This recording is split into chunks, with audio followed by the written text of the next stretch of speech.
São 2h11, a gente segue no Rio de Janeiro, mas agora mudando de repórter. A gente sai da Clara Nery para conversar com a Amanda Martins, porque agora no Rio de Janeiro a gente está no meio de uma confusão por causa das medidas restritivas. A prefeitura determinou uma série de medidas para tentar frear os avanços da pandemia. Aí veio a justiça e falou que não, que era para liberar as atividades. A prefeitura disse que não tinha sido notificada. E a esse ponto, hein, Amanda Martins, como é que está o funcionamento do Rio de Janeiro diante de, mais uma vez, briga da justiça, contrariando a decisão da gestão, a decisão da prefeitura aí na cidade? Boa tarde para você.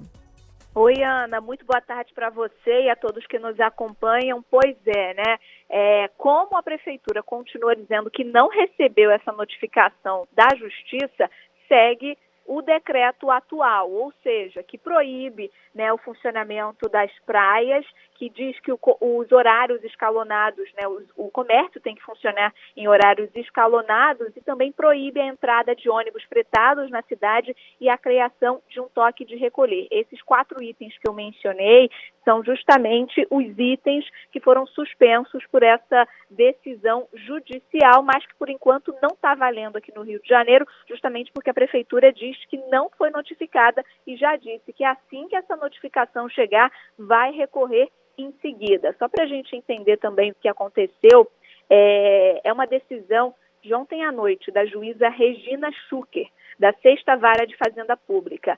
Nessa decisão, ela disse que nem mesmo uma pandemia com possibilidade de transmissão gravíssima da doença e com a falta de vagas em hospitais poderia ir contra a liberdade individual dos cariocas. Então, esse é o argumento usado por essa juíza para suspender essas medidas restritivas de combate à Covid aqui no Rio de Janeiro. Essa decisão, né, atende a um pedido, a uma ação popular apresentada pelo deputado estadual Anderson Moraes, do PSL. O parlamentar diz que as restrições são inconstitucionais porque impedem a locomoção e a utilização de bens públicos de uso comum. Essa decisão foi bastante criticada por especialistas aqui no Rio de Janeiro, da área da saúde, né?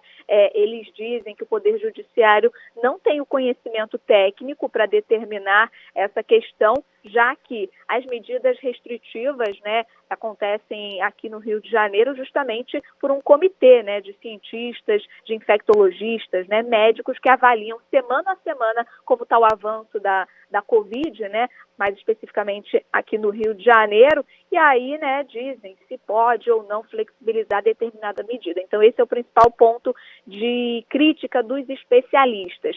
Já os especialistas aí de direito dizem que a prefeitura, né, assim que a prefeitura conseguir recorrer dessa decisão, que deve reverter a decisão por causa, Ana. Eu lembro daquela decisão lá do Supremo Tribunal Federal, no início da pandemia, justamente que deu autonomia aos estados e aos municípios em relação a essas questões sanitárias durante a pandemia, Ana.